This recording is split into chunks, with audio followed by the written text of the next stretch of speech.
Our special election taking place right here in the Nashville area on December 2nd is getting some national media attention for many reasons, but we're definitely shining a light on it. Here with us live in person in our Outkick studio here in Nashville, Republican nominee for U.S. Congress in Tennessee's 7th District, Matt Van Epps. Matt, I'm happy to have you. Thanks, Tommy. Great to be here. We were talking about this. This race snuck up on a lot of us, even that live in the Nashville area, because it's a weird timing for it. And that's why I think right now it's so important to sound the alarm, because it's coming up on December 2nd, but people need to pay attention. And the race has gotten a lot of attention in the last week and a half, mostly because your opponent is psychotic. So I think that's good for you, though, because if you're just running against somebody that's an unknown, maybe people don't show up because it just is a weird time. It's right after Thanksgiving. People are in Christmas mode. But Aftyn Behn has made a name for herself, and I think all for the wrong reasons. But have you heard of her? Were you familiar with her before she was your opponent? Well, Tommy, I think you're exactly right. The contrast could not be more clear between me and my background, what we stand for, and what my opponent stands for. I knew of her. I had worked in state government, most recently as the commissioner of the Tennessee Department of General Services, and knew of her, but not really all that well, and have learned a lot with most folks over the last 48, 72 hours in this too. Yeah, the first video that came out, of course, was her saying that she pretty much hates Nashville. She doesn't like the Bachelorette. She doesn't like the Pedal Tavern. She doesn't like country music. So that was the first video that kind of went viral. And listen, to be fair, there are a lot of people that live in the Nashville area. They get a little bit fed up with the tourism. And, you know, that's an honest gripe to have. It doesn't sound good if you're running to represent that district because it's the lifeblood of the economy here. But I think you can be forgiven for that. And she tried to put out a video saying that she's been to the Ryman and she's cried there and she was conceived after a George Strait concert, and she tried to smooth that over. Turns out that's the least of the problems with your opponent. There's been several videos after that show that she's maybe not stable enough to be in Congress, but beyond that, it's the policies that I really worry about. Yeah. She's gotten a lot of attention for her hysterics and her antics. But I want to talk about the policies. I've seen several of her attack ads about you, and it's just the same tired stuff. You want to give money to the billionaires. You know, you want to cut Medicaid and Medicare and Social Security, all of those things. I've seen the attack ads. They're everywhere now. What's your response to how she's characterizing you? Yeah, well, I think this goes back to the contrast. I'm a Christian, a husband, a father. I'm an America First conservative, and I'm a combat veteran. I'm a West Point graduate. Was part of the class of 9/11, and then went on. I flew Apache attack helicopters, deployed to Iraq with that unit, and then I assessed and was selected for the 160th Special Operations Aviation Regiment out of Fort Campbell, and deployed 8 times to combat with the Special Operations Aviation Unit, taking the fight to terrorists, and went on after that to work in small business here in Nashville, served in state government, most recently as Commissioner of General Services, as I mentioned. I'm still serving in the National Guard today. I'm a lieutenant colonel, a deputy brigade commander. And I think that background in real-world boots-on-the-ground leadership experience is exactly what's needed. Honored to be endorsed by President Trump and over 40 local endorsements across our 14 counties. We've built a really amazing coalition, and that's what we're from the primary, and we're driving forward to the election on December 2nd. And with that background, with the support, we have the right policies to drive down cost of living, to support farmers and businesses, to support Nashville and the rest of our 14 counties who are amazing, military and veterans. We've got the right playbook, and that's what we're going to get done on December 2nd. Let's talk about the Trump endorsement, because he put out a wonderful Truth Social post about you, and we have it. It's quite long. I won't read it in its entirety, but tell me a little bit how that came about. Because anytime President Trump's going to put something up on Truth Social about you, there's usually a pretty good backstory. This was awesome. So Friday, October 3rd, I remember exactly where I was. I was with my deputy campaign manager. We had called a team meeting. We were all together. I was actually out in the hallway. Everybody else was in a conference room. And both my campaign manager, deputy campaign manager, came rushing out of the room. I saw them as I was on the phone. They came walking towards me really quick. And they said, "Matt, you got to hang up, hang up." I was like, okay. And I was just getting off that call. And they said, "You are about to get a call." And I looked at my phone, and I had a missed call from the same number 3 times. They're like, "Oh no, call that number." And they're like all animated about it. And I was like, okay. And so I call the number, and the person picks up right away. And it was, "Hey Matt, this is the White House. Someone wants to talk to you." Now, mind you, we had been to DC. We had met with the White House political team in the process, and had a couple of meetings. And so I kind of thought it was probably the White House political director or someone checking in on the race. And 5 seconds later, very distinctive voice, "Hey, Matt, this is Donald Trump." And I said, "Oh, hi, Mr. President." And it was that moment where the blood pressure kind of went up and the adrenaline went up. And I was like, "All right, Matt, you've been in some tough combat situations. This is going to be okay." And just the nicest gentleman. He asked about my family. He asked about how things were going. And then he started to ask about the race. And we were talking about the dynamics and where we thought polling was. And he said, "Well, Matt, what do you think my endorsement would do for you?" And I said, "Well, sir, if we get it, we win. We're in a great position right now. We think we've surged ahead. And if we get it, we win." He said, "Okay, well, I've got this True Social post drafted up for you." And he started to read the first part of it. And to your point, he said, "And there's a bunch of great stuff in the middle. And at the bottom, it says you have my full and complete total endorsement." And I was just kind of like without words and speechless in it. And I said, "Well, Mr. President, thank you so much, sir." And he said, "Well, Matt, I want you to know something. I am 399-0 when I do these endorsements." And I looked at my campaign team and I said, "Well, Mr. President, we're about to make you 400-0. And I was like, "Guys, we got to make him 400-0. And Absolutely. And he loved that. And we talked. And on that call, he had some staff on the call as well. And we set up the first tele-rally that we did together on that Monday night before the election. And that was amazing too. I've talked to him 4 times. And I hadn't talked to the president before, and I've talked to him 4 times now. And so we did the tele-rally that Monday night. There were 10,000 people on the call. It was amazing. And then on Election Day, on that Tuesday, the president called that night after we won and to congratulate me, and that was amazing. And I told him, "Mr. President, I'm really excited to meet you." And he's like, "Well, just stop by the Oval next time you're in town." I was like, "I will do that. I will do that." So that was incredible. And then just a week and a half ago, we did another tele-rally, and that one had 15,000 people on the call. And so I'm excited. That momentum, that support is incredible. So thankful for the president. So excited to get up there and fight alongside him and the speaker and drive America First forward. This should be an easy district because it went for Trump massive numbers, right? This should not be a contest. But you had Kamala come last week for Aftyn. I think you had David Hogg here. I don't know how much that does in the Nashville area in Tennessee, which is deep red. We know Nashville is a blue spot, right? There is some Democrat strongholds here in the state, Sure. but I'm not so sure how much that's going to do for her here.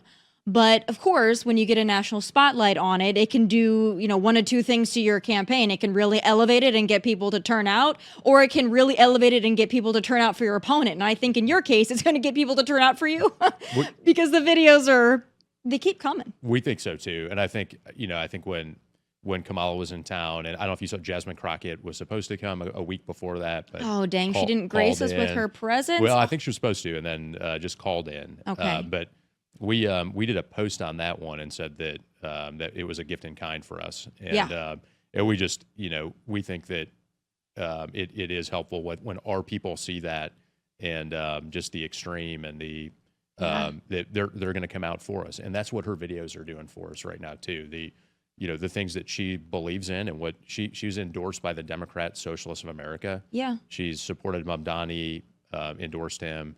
She's a true believer in the far left and that ideology, and it's exactly opposite of what we stand for. One of the first videos that we just sent out was her with her friends protesting ICE and the Tennessee Highway Patrol. Yep. And one of the first groups that I met with were chiefs and sheriffs across our district back in the primary. We met with them again about a week ago, about 25, and just true public servants, true folks who put their life on the line for our families, our communities, and we will always have their back. We will always back them. And so when you see her out with her friends impeding ICE operations, bullying and harassing the Tennessee Highway Patrol, who are phenomenal. I have friends who are both currently serving there, who are former Highway Patrol, and they're just great people. And to see that it's really frustrating. It's, I think, disqualifying. And we will always stand with law enforcement. We'll always back the blue and support military and veterans. It's the right thing to do. That video was bad. I remember seeing that a while back when ICE came to Nashville and had an operation. I remember seeing some lunatic Lululemon mom-looking things doing that. I didn't make the connection until this came upon us that was the same chick. We have some videos. And you know what? I hate to give light to your opponent, but in this case, I think we must. I think it's our duty. I want to play some of them. We have a montage, and then I want to get your reaction to the insanity. More are coming out by the minute, by the way, but this is what we have thus far. Let's take a look. But no, a lot of exciting things. I've been heavily involved with the Nashville mayoral race because I hate the city, I hate the bachelorettes, I hate the pedal taverns, I hate country music, I hate all of the things that make Nashville apparently an it city to the rest of the country, but I hate it. The Republicans decided that they're going to start this narrative that me, the state representative who represents downtown Nashville, doesn't like the city. And you're talking to someone who has cried no less than 10 times in the Country Music Hall of Fame.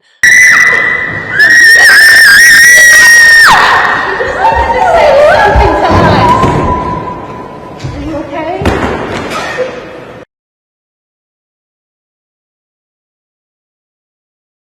Nikki and I are sandwiched in between two ICE cars, one of which is making arrest in front of us. This is the lived reality of our neighbors right now in Nashville, and it's really scary.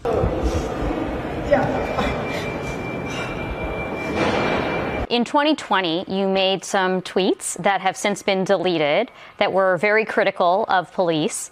You said in those since deleted tweets that the Metropolitan Nashville Police Department should be dissolved. Another cheered on a teachers union saying that defund the police should be a requirement for schools reopening. And another saying good morning, especially to the 54% of Americans that believe burning down a police station is justified. I'm not going to engage in cable news talking points, but what I will say is that... So you don't want to clarify whether you still believe that the police should be defunded? Once again, I don't remember these tweets, but what I'm saying is that... So what this does not mean for Tennessee is that groups on the ground will continue to provide training in terms of self-managed abortions. And so instead of going to a doctor, because we won't have any doctors that provide abortions, how do you do it at home? Yeah, I don't even think that this would go over well in California. I don't think it's going to go over well in Tennessee. I don't think it's going to go over well in this district. But some of the things there that I think are shocking, the tweets about the police and defunding the police and all of these things and burning things down. I mean, I was here in Nashville during the riot. We had, I think, one night of rioting, and it took place on Broadway, of course, and it was a horrible night. Things were smashed, and it was chaos. And I remember being fearful living even in Nashville, and I had lived in LA and I'd lived other places, but it was horrible what happened in 2020. And it sounds like she was really cheering this kind of thing on, and then she says she doesn't remember it, but she won't walk it back. That seems pretty dangerous for someone to represent this district, on behalf of Tennessee in the U.S. Congress with these kind of, I guess, beliefs that she refuses to denounce, by the way. I agree. I mean, I think disconnected from reality. That is not right or good for our district, our state, or our country. I mean, when you won't disavow saying that you want to burn down police departments, and that she said at one point that rioting, burning down cities is a form of self-expression. That's disqualifying. It is. It just cannot be that way, and it shows that clear distinction between that and who I am and who we are, and serving and being in the military and fighting for our country, serving in state government, fighting for Tennesseans. That's what we have to do. That's what we'll do every single day when we're in office. We'll act like we've never earned this, because that's what our district, that's what Tennesseans deserve, is someone who is going to build a really strong team and fight hard every single day to lower the cost of living, to keep our borders secure, to keep men out of women's sports. Yeah. I mean, you go on to drive America first forward. That's what we need. Yeah, we certainly don't need that representing Tennessee. That would be such an embarrassment if that were to happen. I don't think it's going to. I think that you're going to win. But do you have any concerns? We saw in the elections, of course, in Virginia, in New Jersey, we saw that maybe some of the mega Trump Republicans don't turn out when Trump himself is not on the ballot. That's a concern that I have. Are you concerned at all that some folks, because this is falling on a weird time, that they might get complacent? They might think, oh, this is like a Trump plus 20 district. We don't need to go vote. Do you have some concerns about that? I am not concerned as long as everyone gets out. Everyone gets out and vote. We will win decisively on December 2nd, but we need everybody to get out, put the jersey on, get on the field, and come out there and support us. To your point, it's this weird dynamic with it being after Thanksgiving and folks being potentially complacent. We've got to fight against that. We won in the primary. In an 11-person primary, we took 52% of the vote. We won 12 of 14 counties. Of those 12, 10 of them, we won every precinct. It was a great win, but it was also really important after we won to pull everyone together. And so that week after the primary, we did what we called the Bury the Hatchet happy hour. And we invited the other 10 opponents, now teammates, and we said, hey, let's get together and have a beer and just figure out how we can support each other. And it was really great. I had one of the folks on my campaign team went out and bought what we thought was going to be a hatchet, but it was a hatchet. It was an axe. Literally bought the axe, and we all signed it. And That's great. For the Bury the Hatchet meeting. We thought we were going to be there for an hour. We were there for 3 hours. That's great. And that's what we needed to do to pull in everyone else. This is one fight now. This is a fight literally for the future of our country. This is not about me. This is about our country. It's about the president's agenda and what we want for our families in the future. This is so close right now. When I met with the speaker a couple of weeks ago with Speaker Mike Johnson, he said that he didn't think he had seen a more pivotal race because of how tight the margins are. Yeah. In just a couple of months, this could be down to this single vote deciding the direction we want our country to move. And so that's not lost on us.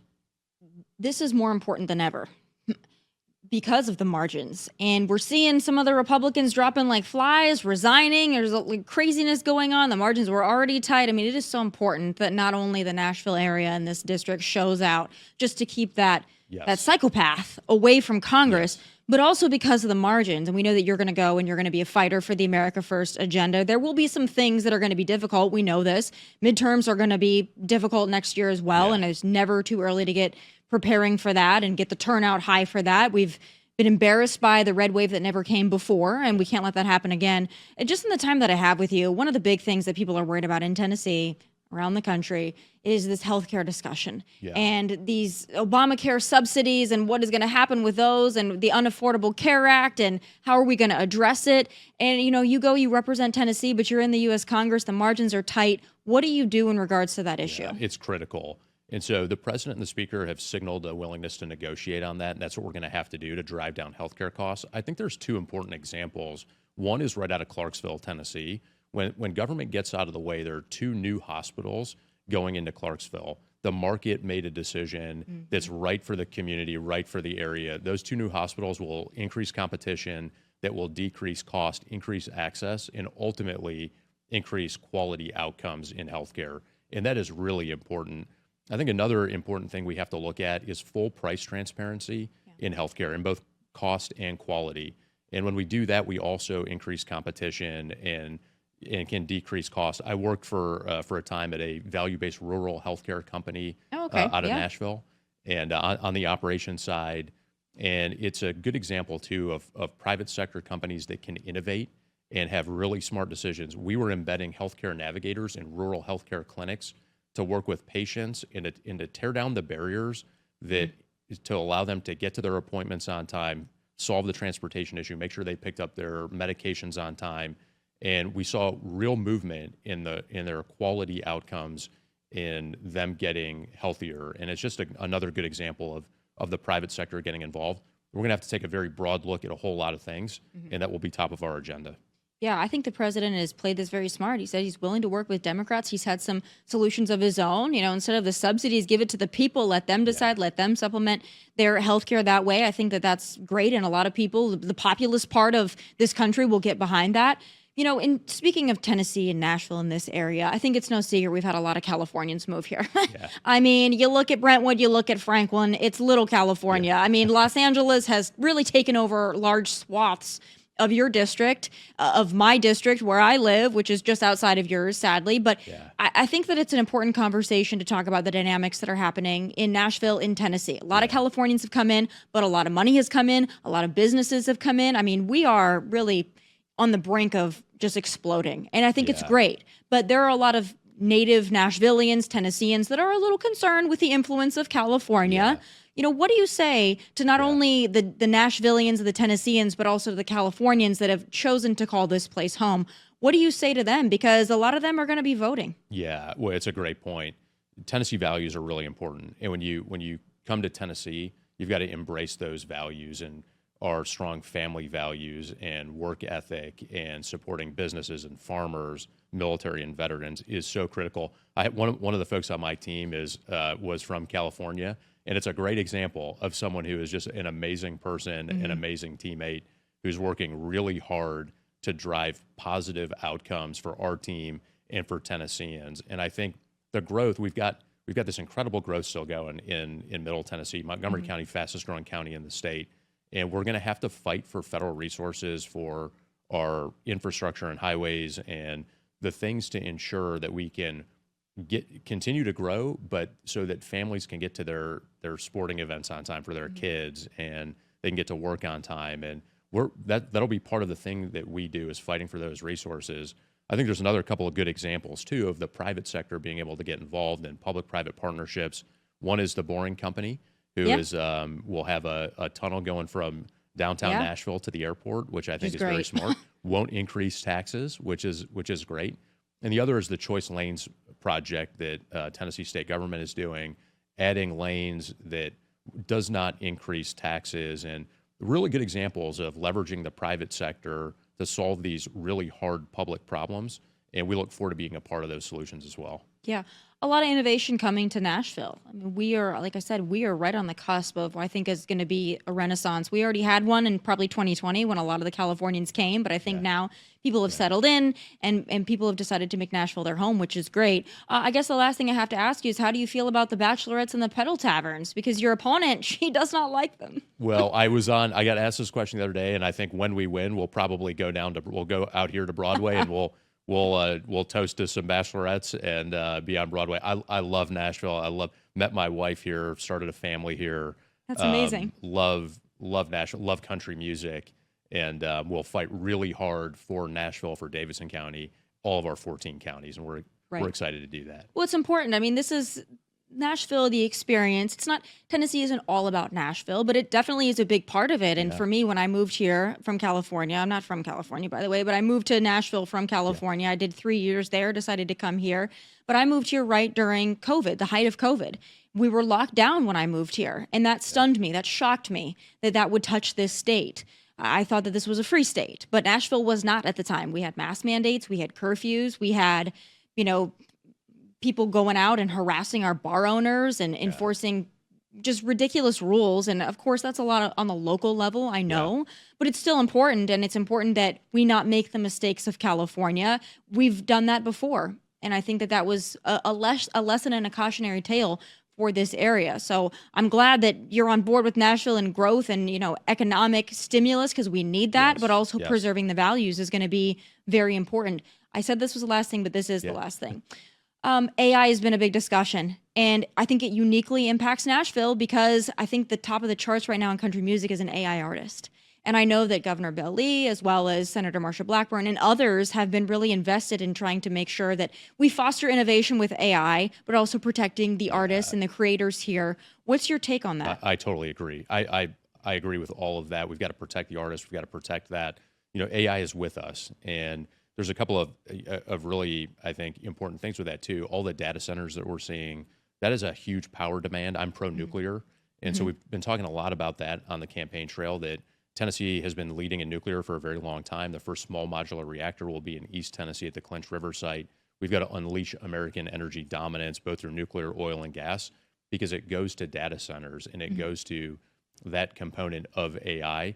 We've got to ensure that we have responsible legislation for AI. We have to set the global standard for AI and crypto. America needs to lead on that so that Russia and China aren't setting the rules and the standards for the global economy. So we've got to lead on that. I think when it comes back to music and country music here, it's such an important part of Nashville, and we'll fight for those artists, for that industry.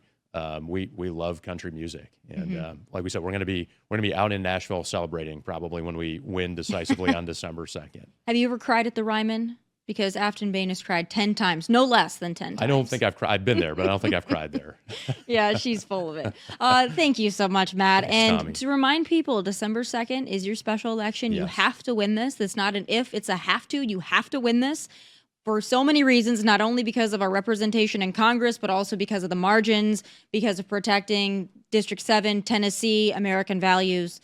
You have to win. So Yes. I just want to give you a last couple of seconds here to tell the voters in this district who might have been thinking about staying home. They think someone else is going to go vote on, and they don't have to do anything. What do you say to them? Yes, I need you to get out. Put on the jersey, get on the field, join our team. Please get out and vote. We need you. When you get out and vote, we will win this decisively on December 2nd. For more information, my website's mattfortn.com. That's mattfortn.com. Folks can go there. They can sign up if they want to volunteer. We're doing phone banking and door knocking. We've got an incredible ground game going. So please join our team, but I need your vote. With your vote, we win this and we keep moving America in the right direction. And we don't want to just win. We want it to be a blowout. We want to win big. We want to send a message to these Democrats who think that red districts are in play, that they're not in play. You cannot have our districts. We don't care if you come here with Kamala, David Hogg. We don't care who you come with. That's right. We need to send a very strong message that these red districts are not in play for Democrats. So I think that's a message we need to send. Yes, not in play. This is the tone setter for 2026. We want to win big and then carry the midterms in 26 as well. And keep that woman far, far away. Thank you so much for being here. Thanks, Best of luck Tomi. to you. Thank We'll you be so much. rooting for you. Best believe we will be. Honored to be on. Thank you so course. much. Folks, that does it for this episode of Tomi Lahren is Fearless. Don't forget to get out and vote if you're in District 7, please. And you can also catch full episodes of the show Outkick, Fox Nation, the YouTube channel at Tomi Lahren is Fearless. From Nashville, God bless and take care. Hey, thanks for watching. For more of my hottest takes, must-see conversations, and of course, my final thoughts, click right here. And don't forget to subscribe. Just click right here so you never miss a beat. I will be here every weekday, and I hope you'll join me.